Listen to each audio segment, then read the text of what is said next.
Сәлем достар, қалдарыңыз қалай? Бүгін қартаюға қарсы кремді маска жасаймыз. Ол үшін бізге кез келген күріш керек. 3 ас қасық күрішті ыдысқа салып, үстіне су құйып, жақсылап бірнеше рет жуып аламыз.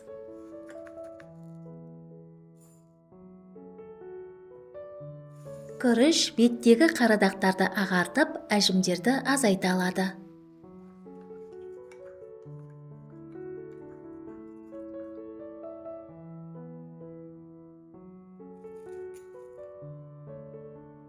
Жуылған күрішті ыдысқа салып, үстіне 300 мг су құйып, баяу отта 5-6 минут қайнатамыз.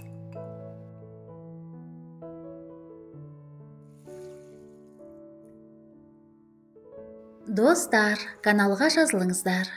Мұнда сізге керекті рецепттер табатыныңызға сенімдімін. Қайнағаннан кейін күрішті 5-6 минут пісіреміз.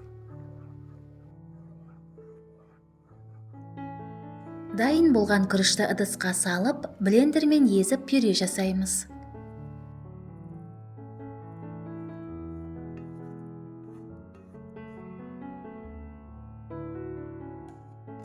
Достар, егер мені қолдағыңыз келсе, каналға жазылыңыз, лайк басыңыз, видео рецептпен достарыңызбен бөлісіңіз, және жаңа шыққан рецепттерді жіберіп алмас үшін қоңырауды қосуды ұмытпаңыз.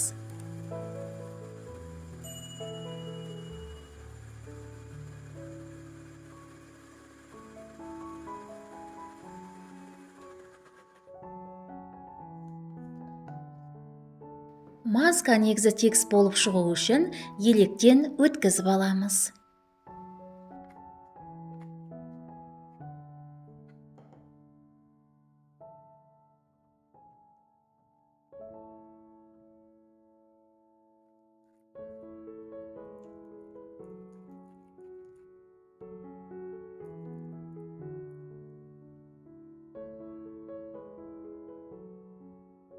Алоэ вера гелінен 2 шай қасық қосып араластырамыз.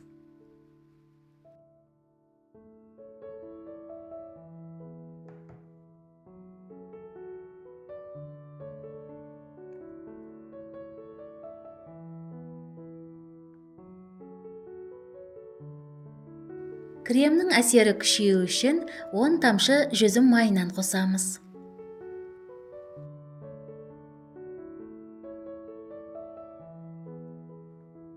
Және 10 тамшы бадам майынан қосып, барлық ингредиенттерді жақсылап араластырамыз.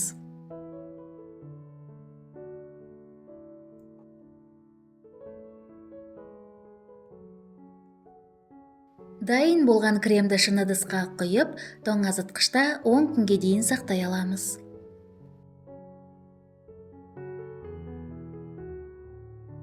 Крем маска беттегі өлі тері жасушалардан тазартып, теріні жылтыратады.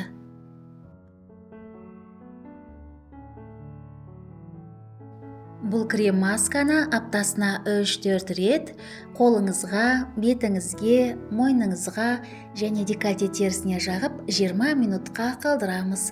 Содан кейін қалған масканы жылы сумен жуамыз.